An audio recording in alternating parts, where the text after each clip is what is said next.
Now, the Hunt Palmer Show. A magic beyond anything you could ever imagine. You are now listening to the Hunt Palmer Show. Brought to you by Sagrera Farms on 104.5 ESPN Baton Rouge. Locking down the middle of the day. You really think that's the best idea? Live from the Raising Cane studio. This is Hunt Palmer. It's quite a piece of work.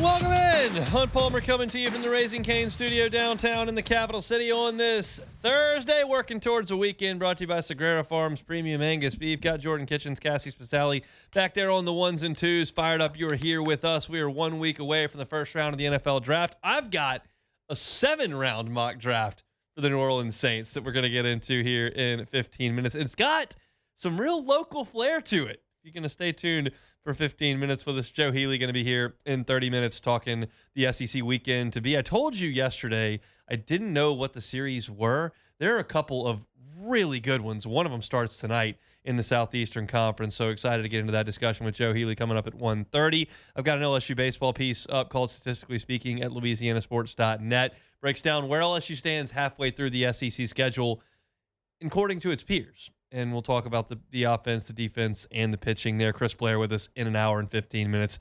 Talking Tigers as they get ready to take on the Texas A&M Aggies this weekend. We're going to start with LSU football. They were on the practice field today. It's our opening drive.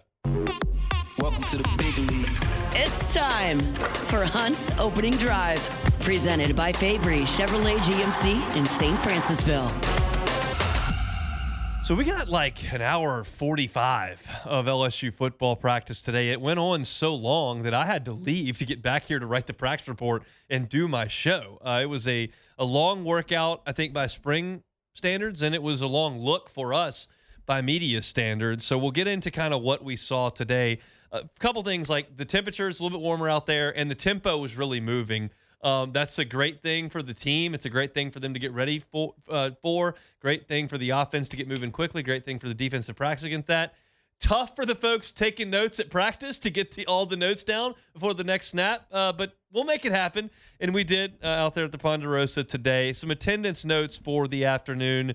Whit Weeks was back at practice today. First time we have seen him really working out in earnest in the spring. He was out there when we walked onto the practice field. They do a quick 6 plays, 11 on 11. It's not really contact, but it's 11 on 11. Whit Weeks was out there for that. They broke into individuals. Whit Weeks did that. They did some walkthrough stuff with the linebackers. Chris Kiffin led the way with that. Whit Weeks was there. Then when they went to the more physical aspects of practice, the 11 on 11 that had some contact, it's never a tackle, but had some contact, he went to a separate field and was doing some real cardio stuff, just doing some sprints and doing some drills where he was changing direction a lot and just trying to get in shape. He's not been on his foot a lot over the course of the last 4 months. So good to see him out there. Good to see him dressed. Wasn't doing everything, but great to see Whit in the middle of that LSU defense. Tamarcus Cooley was not there today. So with the first team at safety most of the time,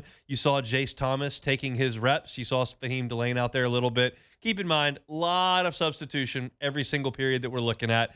They're getting looks at everybody, but Jace Thomas did a lot with the first defense today.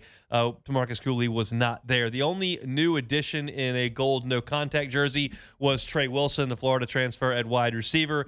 It didn't appear to hamper him in any way. He was going through the 1-on-1s. He was going through 7-on-7. He was going through 11-on-11, but had the no contact on. Trey always has a no contact on. He's doing everything too. So no significant issue at all for those two guys. They were just in those jerseys. I have some play-by-play that I'll give you some notable reps from some of the things that we saw, but I want to kind of put a big picture topic in front of you that's not new, but it's becoming more pronounced, and I think it's worth a mention here at the top. At running back, Dylan Jones is getting a lot of reps, and a lot of reps with the first team. He's getting more reps with the first team in the last 2 weeks than any other back by my count. That's not official. It just feels that way. And when you hear Lane Kiffin talk about Bo Bordelon, quote unquote, earning the start in the scrimmage on Saturday, you get the sense that Dylan Jones has, quote unquote, earned the reps with the first team that he's gotten. We are 4 months from them really making decisions on who's going to be out there first. And that's a position group at running back where you're going to see multiple guys get reps. So I'm not here to proclaim Dylan Jones as LSU's starting back here in April. What I'm telling you is I'm paying attention to him very sincerely because he's going through some of the running back drills first. He's getting a lot of looks with the number one offense. He's bigger than all the other backs out there. And I really believe that's a guy that Kevin Smith and Lane Kiffin and Charlie Weiss Jr. believe is going to be a big impact player on this team. And he may be LSU's lead back. I would not proclaim that on April 16th, but he's someone I'm certainly taking a note of. The first 11-on-11 period was supposed to be some drives down the field. It went real quick because Husan Longstreet was out there at quarterback for the first team. And on the first play of the period, he threw an interception to DJ Pickett on the sideline. And on the second play of the period, he threw an interception to Ty Benefield. And that was the end of the period. They're like, all right, that's it. So LSU's DBs, two guys that are going to be NFL players with interceptions on a young quarterback there in that first segment. So you go into some of the notable reps in 11-on-11. I thought that Deuce Gerald's had a couple of really nice plays where he had a short stop on a run and then got back for a sack. He is getting some first-team reps with the defensive line. At tackle has been the position on the defensive side, really of anywhere on the field, save maybe like wide receiver where you just throw a lot of guys in there. Defensive tackle has been very, very, very much a rotation. But Deuce Gerald's is very much in that rotation, and he made a couple of big plays in the first 11-on-11 period. Look at the one-on-ones with the wide receivers and the defensive backs. There were some notable reps. DJ Pickett and Trey Wilson went against each other on back-to-back reps. The first one was a deep ball to the pylon that was a really good throw, and Wilson had a step, and Pickett recovered and either broke it up or it was dropped. It was a really good rep, and then Pickett blanketed Wilson for an incompletion on the next one, so a really good job by DJ Pickett there. And this was Matt's eyes on this, so I'll give him certainly credit for it, but I'd like to talk about it. Havon Finney had 3 really good reps in the one-on-ones. He had an interception, had another that would have been an interception, but Josh Jackson on the route basically tackled him at wide receiver and prevented that. And then there was another pass breakup on Jackson. Now, Josh Jackson is not going to be an all-SEC receiver next fall. I don't think anybody's under that illusion. But it strikes me in looking at 3 really good reps from Havon Finney, who is the youngest player out there, I think. He's a reclassify, and he's an early enrollee of a reclassify, so he should be a junior in high school right now.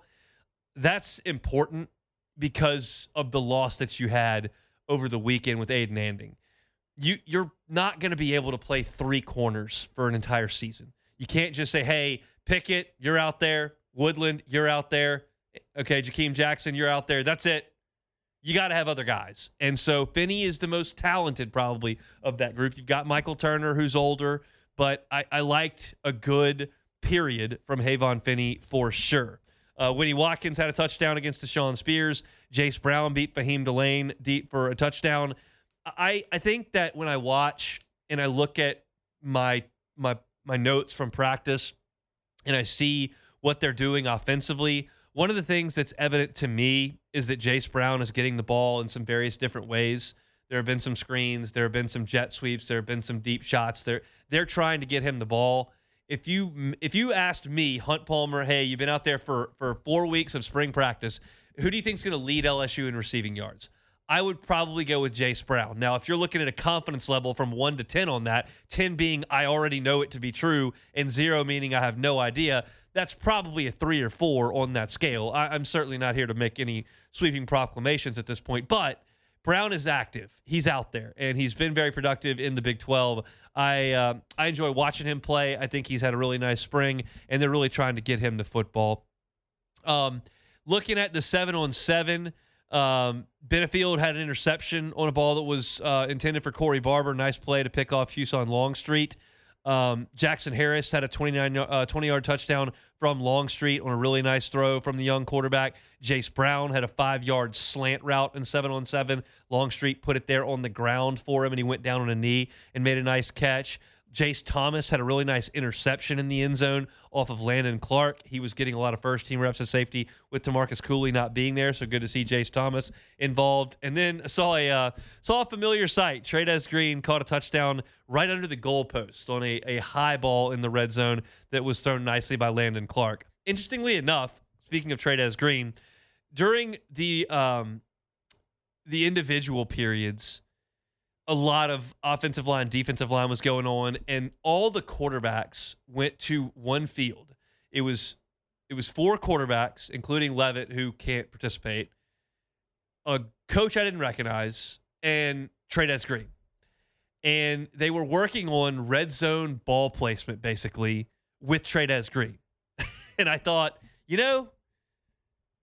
maybe that's a common drill that a lot of programs bring a tight end over and work on ball placement and stuff, but you were literally seeing like the coach kind of get up close to Trey'Dez Green and show like where the DB might be and how Trey'Dez could shield him off and like where to put the ball here and there. And they were making throws, some off schedule, some on schedule. They were showing a pass rush and trying to throw it over the pass rush to Trey'Dez Green. This, again, I'm not at every practice for every team around the country. This may be a very common thing. I don't recall seeing it a lot over the years at LSU. It may be a common thing, but I saw this period was basically, hey, when we get in the red zone, we're going to throw it to this guy. So no matter what the circumstance, if you're off platform, if you're rolling right, if you're stepping up, if there's a pass rush, you need to know how to throw it to this guy.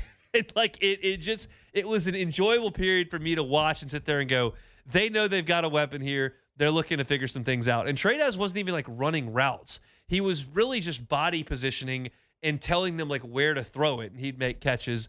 It was a funny drill to me to observe when some things are going on across the practice field that had been going on all spring that I didn't really want to see too much more of. Notable attendees at practice today that we'll get to before we get into some Saints discussion.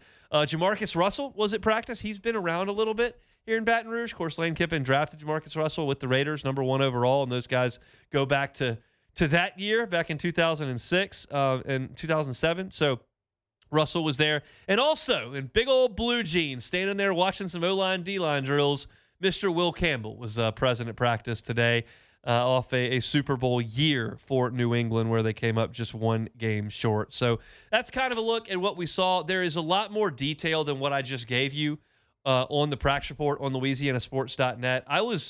I sat down at my desk from the practice field and was a little bit overwhelmed. I charted somewhere in the neighborhood of like 75 plays. That's a hard thing to get onto print. It's a hard thing to get into in 15 minutes. So I try to hit the high notes there. And so if you want more detail than what I just gave you in 15 minutes, go to LouisianaSports.net and check that out if you would.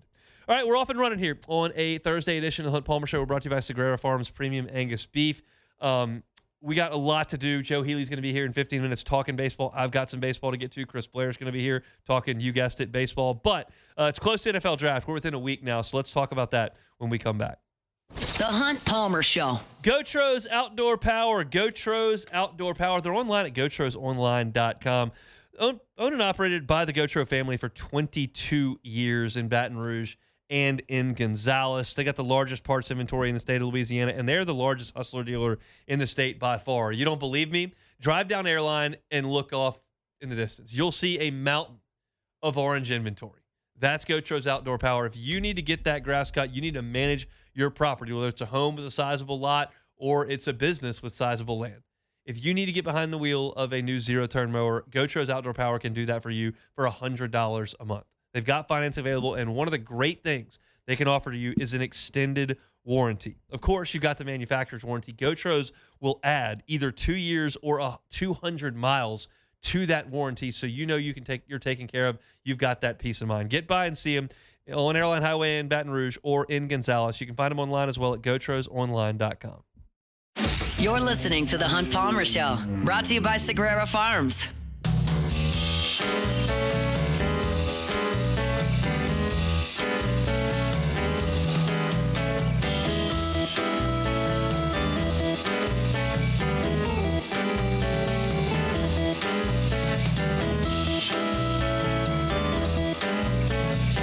Marucci such a gem here in Baton Rouge. Every wood bat Marucci makes is handcrafted right here in Baton Rouge. And you can step inside the wood shop, like right in there where they make those bats. And what bats are they making? Well, the official bat of Major League Baseball. Started up 20 years ago by a couple of former big leaguers and their trainer, and all of a sudden you fast forward, they're the bat, the official bat of Major League Baseball. If you've got kiddos, if you've got a youth baseball or softball team, or you're just curious yourself, go learn about the story that brought Marucci from a backyard Baton Rouge shed to the world stage.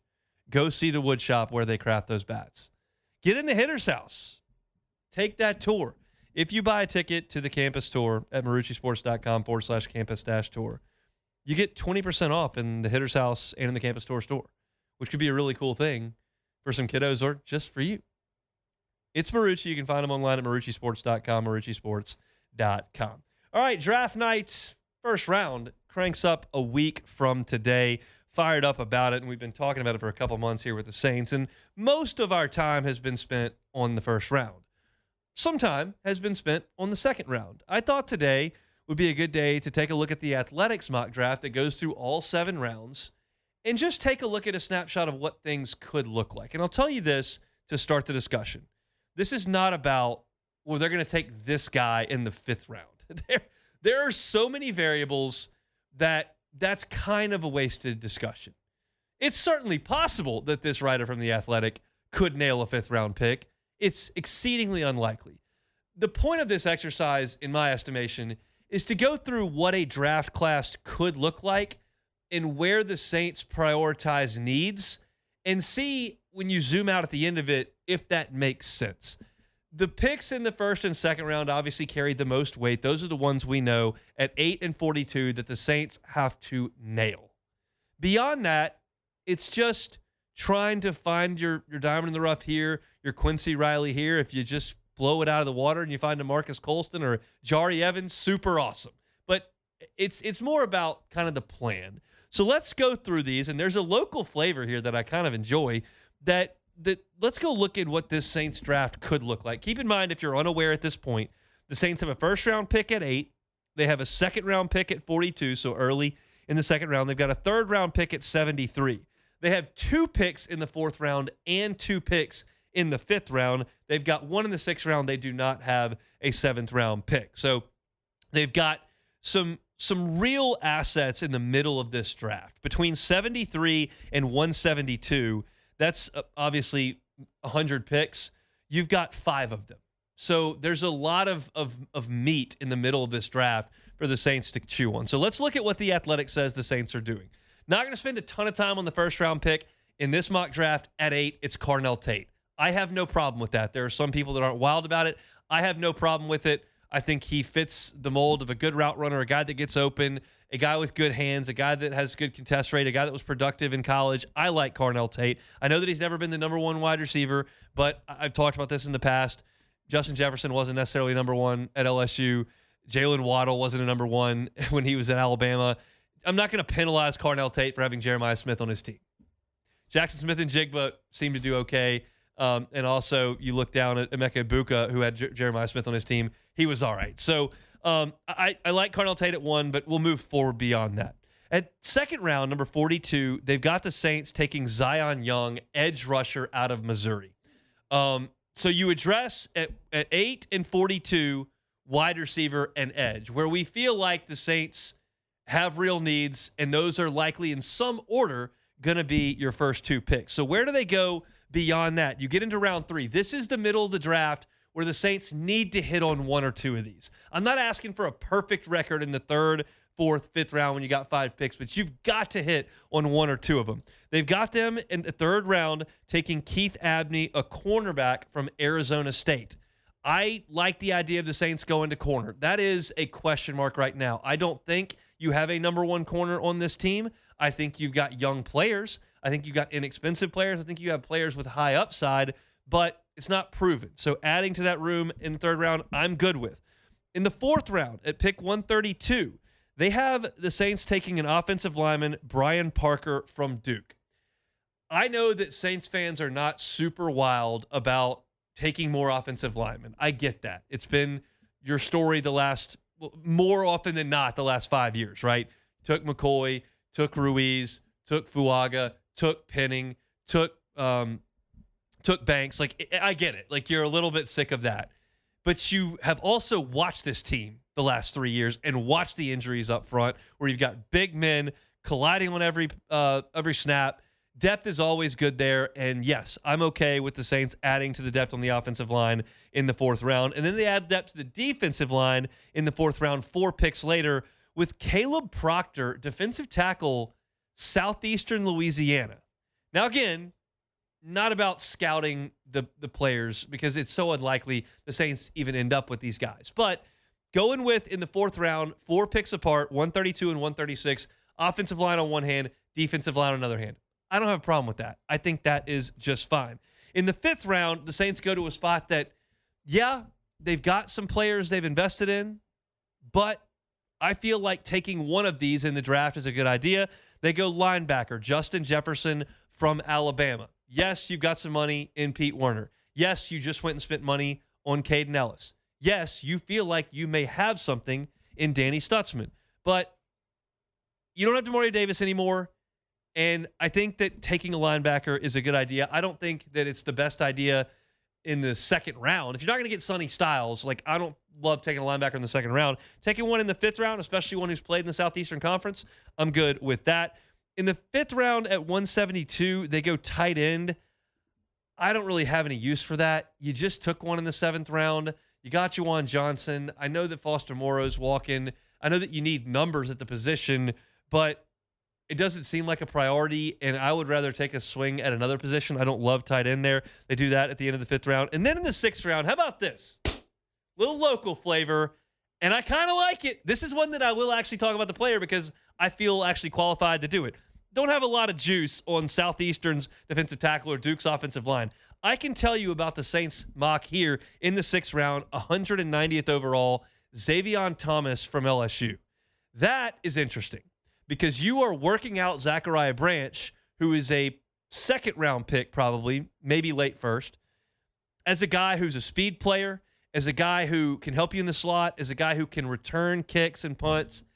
And Xavier Thomas, when I think about it, was the best player on LSU's offense not named Trey'Dez Green last year. He was the guy that made the most plays, that they used the most ways. He can run. They literally handed him the ball a bunch. They threw him the ball a bunch. He runs some good routes. He's run punts back for touchdowns in the SEC. He's run kickoffs back for touchdowns in the SEC. He ran off the screen in the combine.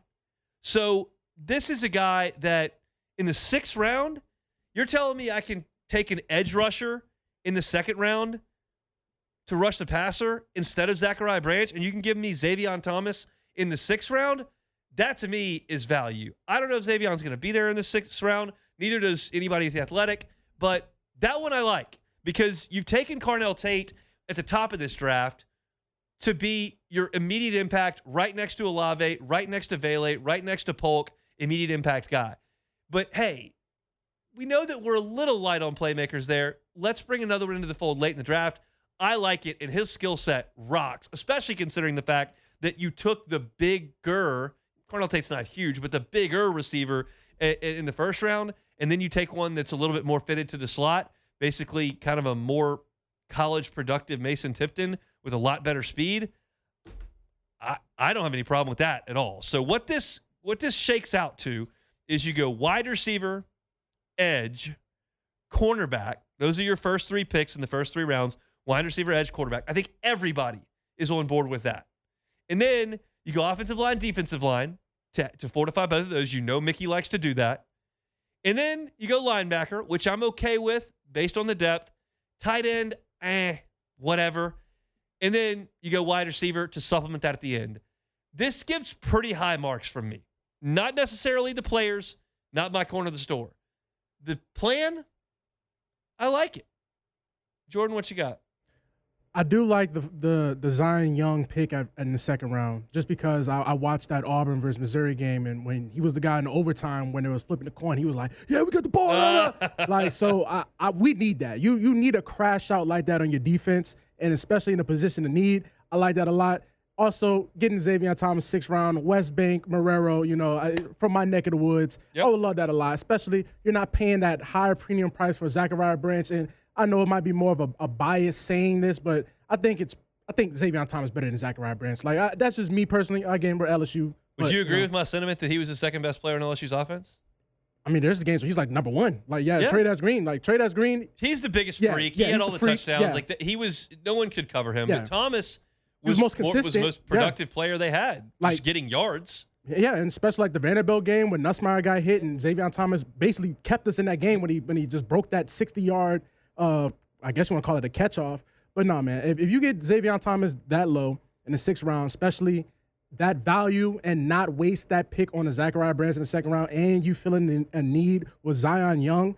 Also, I did like that Arizona State pick, that cornerback. Mm-hmm. He's pretty good. The Abney guy, he's actually pretty good. So there's questions about Kool-Aid. We don't know. Is Kool-Aid going to take that next step? 3 numbers in 3 years. I'm already written them off. I can't you change the numbers too much. I don't know who are you exactly. Like I don't know. So I have questions about Kool-Aid. Quincy Riley, can he step up? But you definitely, I know it's a mock draft and we don't know how it's all going to play out, but you come out of that draft with some good names. Yeah.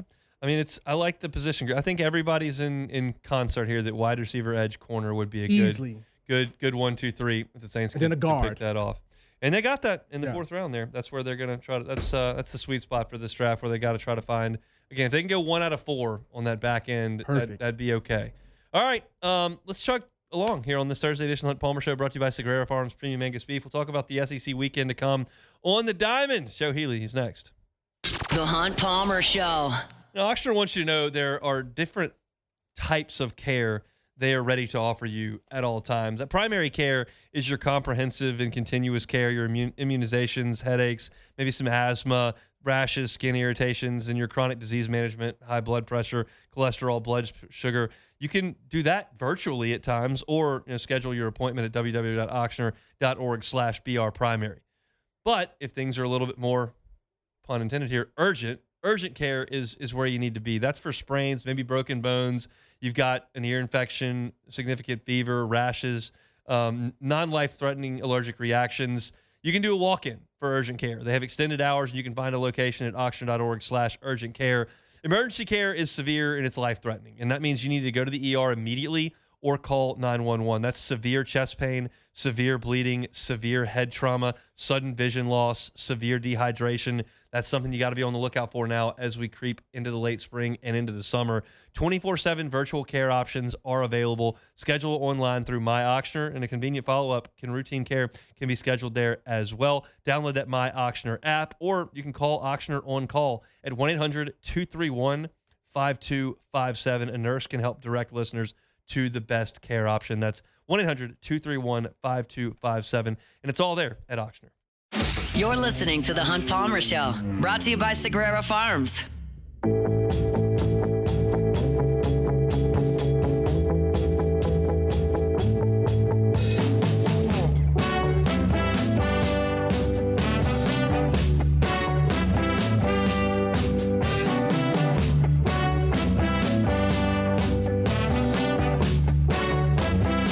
Show is always brought to you by Sagrera Farms Premium Angus Beef. Got a great weekend of SEC baseball on tap. Starts tonight with Auburn and Florida from Gainesville, as well as Georgia at Arkansas. So 2 fantastic matchups. Joe Healy's here to talk about all of it. He, of course, with D1 Baseball's SEC Extra Team, co-host of the Highway to Hoover podcast, also Weekend Waypoints every Friday, Saturday, Sunday during the baseball season. Joe, thanks for the time. How are you?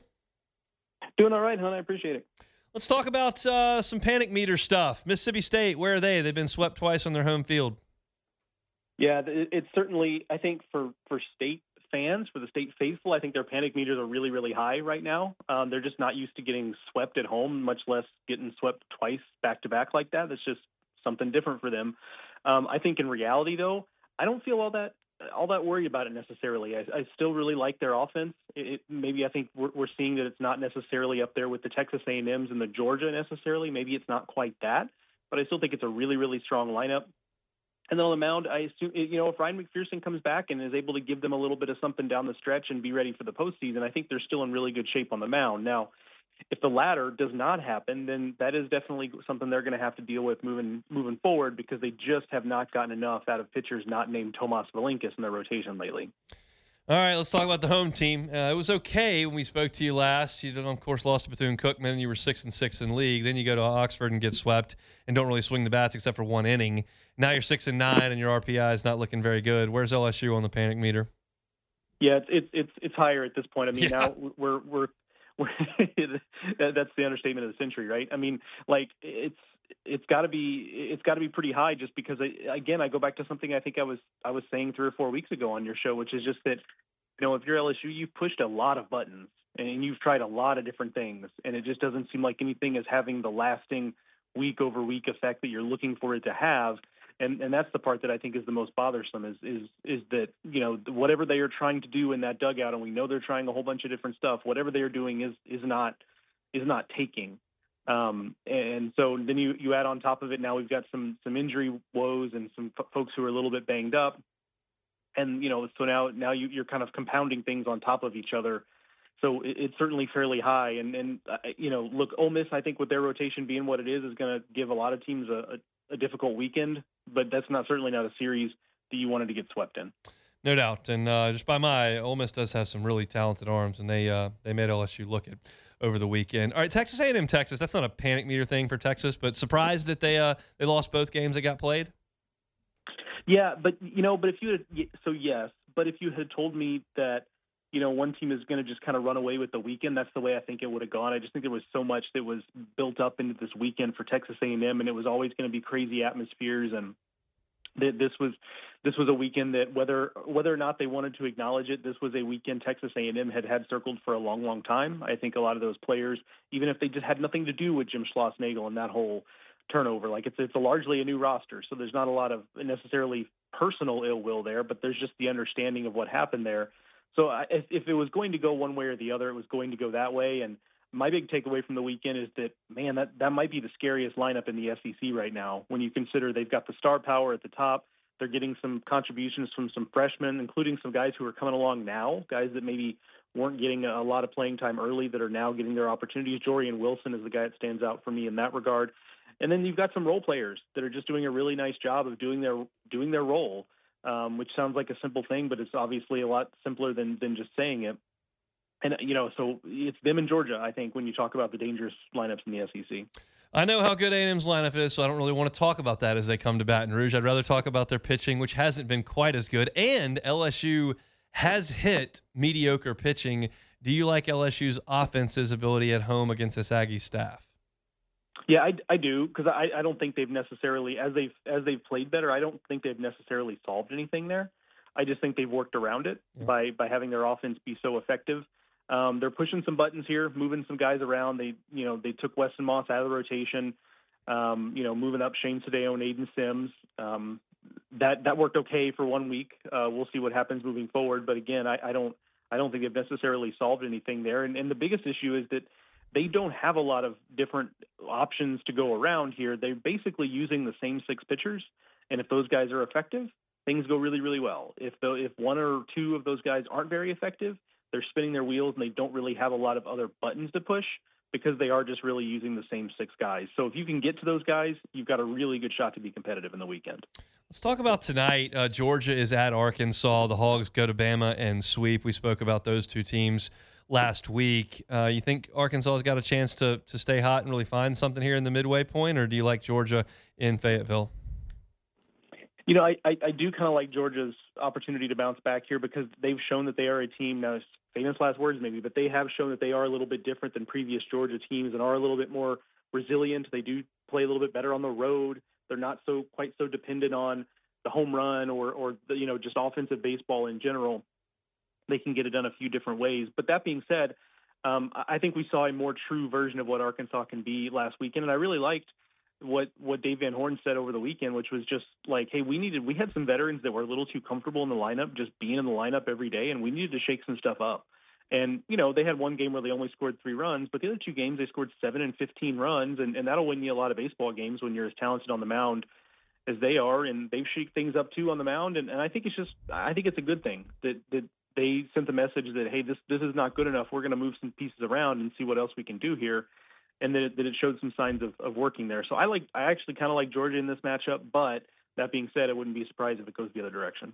Joe Healy's our guest, D1 Baseball SEC Extra. Also can find him Highway to Hoover podcasts and every Friday, Saturday, Sunday morning on Weekend Waypoints on YouTube. All right, the last two teams LSU played, Ole Miss and Tennessee, will match up in Knoxville this weekend. How do you see that one? Yeah, that is probably the number one series for me this weekend. That's a little bit of a mystery. Now, the one thing I will say is, and we alluded to it just a little while ago, is that if Ole Miss pitches as well as they can on this weekend, I don't think Tennessee's got anything to counteract that, because Hunter Elliott, we know what to expect there. He's been the same guy he's always been. Cade Townsend has looked excellent. Cade Townsend is probably actually the best arm on that staff in terms of effectiveness. And then Taylor Rabe, I like that move. I mean, it looks great last weekend. Obviously if you can do more stuff like that against, again, another team that is struggling to put up runs in bunches like Tennessee, I really like Ole Miss's chances out there. The flip side is also true, though. There's nothing about this Ole Miss offense that necessarily strikes me as being any different than what it is. They've got a few guys that are swinging the bat a little bit better right now than they were earlier this season. I'm thinking about a guy like Owen Pano, for example. But it's still a ton of strikeouts. It's still not really necessarily moving the baseball around. It is a lot of standing still and swinging. And if you can miss bats, and this Tennessee pitching staff does still have guys who can miss bats, like that has not necessarily changed. I think it's a competitive series, and it's the one that I hovered over the longest when I was picking the winner for this weekend, because I don't have a great feel for it. I'm going to be honest. Florida and Auburn. I'm assuming you like the home team Gators in that one, the way that they've pitched it. Yeah, and that's a team that has been so hard to properly evaluate, just because they've alternated series win, series loss, series win, series loss for now basically since the beginning of the season, when they lost that or won the series against Miami. They've kind of been this back and forth, but their good has been really, really good, and it does seem like they are starting to figure some things out on the mound. They've always been talented on the mound, but it now does feel like roles have started to crystallize a little bit. They understand that, okay, Aiden King's actually our best guy. Let's move him to Friday. Let's move Peterson to Saturday. Maybe that takes a little bit of pressure off. So it does feel like that is rounding into form a little bit. So I do like Florida in that spot. Auburn is a little bit of a mystery team for me right now. We're really high on them. But they haven't necessarily they still are having a fine season. They just haven't quite been what we expected. So I'm not quite sure exactly what to look for them, but I certainly like Florida in this spot. Joe, we appreciate it. Enjoy the baseball this week, and we'll talk next week. All right, I'll see you, buddy. Joe Healy, D1 Baseball's SEC Extra Team. Again, Highway to Hoover podcast, wherever you find your podcasts. Our Thursday show is brought to you by Sagrera Farms Premium Angus Beef. I'm going to give you Sean's number at the end of this, and if you were looking for a different way to buy your beef to store at your house, look at Sagrera Farms, because you understand that herd levels are as low as they've been since the 60s, and our population's obviously a lot bigger. That creates a lot of demand, and there's not enough supply. That's why prices wherever you buy your beef have gone up, and you're not, generally speaking, getting a premium product. You're just paying a premium price when you go get your beef. Why not get the premium product? Sagrera Farms Premium Angus Beef, I promise you, it's going to be prime Angus beef. It's going to be some of the best beef in the country. Whether you're looking for your steaks, your ribeyes, your fillets, your strips, your skirt steaks and flank steaks, maybe your chuck roast, or you're just looking for a lot of ground beef as well, you get a quarter of a cow side. If you get a whole cow, you can fill your freezer. Father's Day is coming up. If you want to think about something to get, maybe you go in and help 5 fathers out by getting a side, and they can all fill their freezers up with that delicious premium Angus beef. So when it's time to put steaks on the grill, you got them. When it's time to get ground beef out for burgers, you got them. So give Sean a call, 225-719-1723. That's 225-719-1723. And just ask. He'd love to have you out to the farm to check out their entire process, and you will be thrilled with the product. You won't pay a cent if you don't like it. Sagrera Farms Premium Angus Beef, they bring you our Thursday shows each and every week. We still got a lot to get to here on this Thursday edition of the Hunt Palmer Show. To start the second hour, I've got a bunch of numbers that I put into a piece on LouisianaSports.net called Statistically Speaking, just kind of to lay out where LSU ranks among its peers in Southeastern Conference baseball by the stats. Some of them I think are a little bit misleading. Some of them I think are a little bit encouraging. Some are not really fixable by my estimation. We'll talk about it. Chris Blair's here in 20 minutes talking about the weekend series with Texas A&M. So lots to get to. Don't go anywhere. We'll close out the hour coming up next. The Hunt Palmer Show. First American Bank and Trust, FABT.com, FABT.com. First American Bank and Trust started up in 1910. That's 116 years ago. And they're still rocking and rolling, up to 25 locations throughout Southeast Louisiana. If you've got a business and you're looking for a commercial loan, First American Bank and Trust is where you need to go. Why? Because they're a community bank that is rooted in Southeast Louisiana. The people that make the decisions on your commercial loan are in Southeast Louisiana. Not in Seattle, not in LA, not in Atlanta, not in Manhattan, in Southeast Louisiana. You're trying to buy a home, need a loan, First American Bank and Trust. Don't think, oh, just a local bank. I need somebody with some chops. No, they got 25 locations. They've got plenty of assets. They can help you out with that commercial loan process. First American Bank and Trust, online at FABT.com. This is the Hunt Palmer Show, brought to you by Sagrera Farms.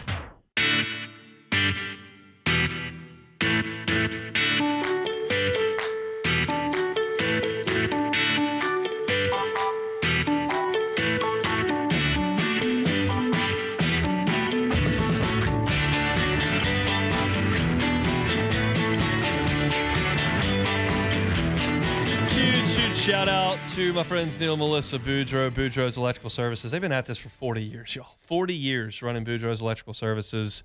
They know in this part of the world that power outages are inevitable, but you can prevent them at your home or your place of work if you've got a Generac home standby generator from Boudreaux's Electrical Services. Why would you buy it from Boudreaux's Electrical? Well, they're local. Most of the places you buy those Generac generators are not local. They've been bought out by private equity or one of the big box stores. And you can buy one from there, but what's your customer service once you've made that purchase? Do they monitor it? Do they come do maintenance? Are they there for repairs? Boudreaux's Electrical Service is. They're locally owned and operated for more than 40 years.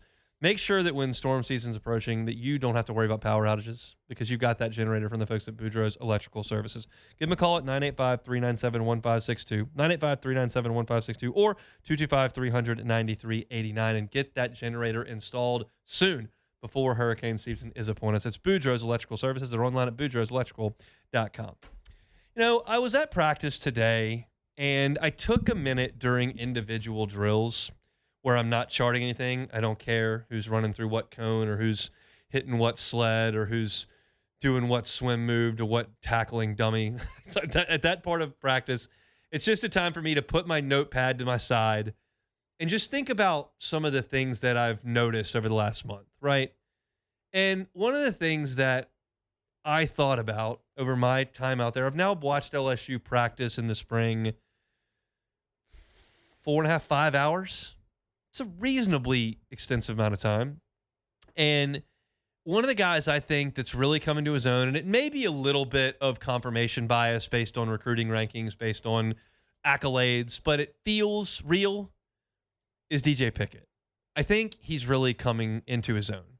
He had a rep today against Trey'Dez Green where they isolated those two guys and they threw a jump ball to Trey'Dez. How many times did we watch that last fall? Like 6. Where he clowned Clemson, clowned Texas A&M, just unguardable. And Trey'Dez Green went up to catch a ball in the end zone on a jump ball, and DJ Pickett, who is 6'5" and is long enough to get up there with him, went up. Now, Trey'Dez caught the ball, but DJ Pickett pushed him out of the end zone. It was an incomplete pass. It was a great rep by Trey'Dez, great rep by the quarterback, great rep by DJ Pickett, who feels like he's really starting to come into his own. Now, I don't know how good Jace Brown is. I don't know how good Trey Wilson is. I don't know how good Malik Elzy or Winnie Watkins or any of these guys are. Like, I don't have, Jamar Chase coming back after his sophomore year to compare Pickett to. So I don't have absolutes, and we'll figure that out in the fall pretty quickly because Clemson's got some talent on the outside. But DJ Pickett is more than holding his own with LSU's receivers. He went at it with Trey Wilson today a couple times, and the first time Wilson looked like he got a step, and Pickett closed and broke it up, and then the next time just completely shut him down. And that's a guy that's been in the SEC for 3 years, was a 5-star recruit, and Pickett was right there with him. And you saw a lot of this from DJ Pickett. I mean, he was the on-3 national true freshman of the year on defense. He was a freshman all-SEC player. He had a great year last year, in an unenviable spot. Because, like, the last thing you want to be when you're a true freshman adjusting to life in college football is the corner opposite the best corner in the nation. Like, that is an unenviable spot to be in, right? And Pickett held his own. It wasn't perfect. Lane Kiffin's Ole Miss team went at him, and they drew a PI, and they got some completions on him. It wasn't always sunshine and roses, but he made his fair share of plays as well. And I've seen him through a month now of spring ball in individuals, in 7-on-7, in your one-on-ones. He's really had a nice spring.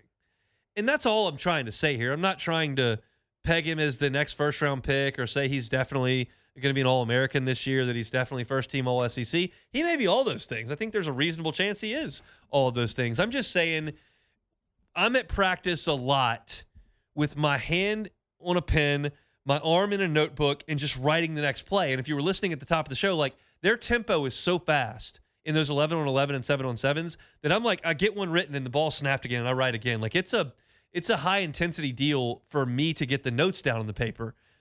So oftentimes I'm not allowed while I'm out there to marinate a little bit on what I'm looking for. I'm just taking notes, and then I get back to my desk and I'm like, oh.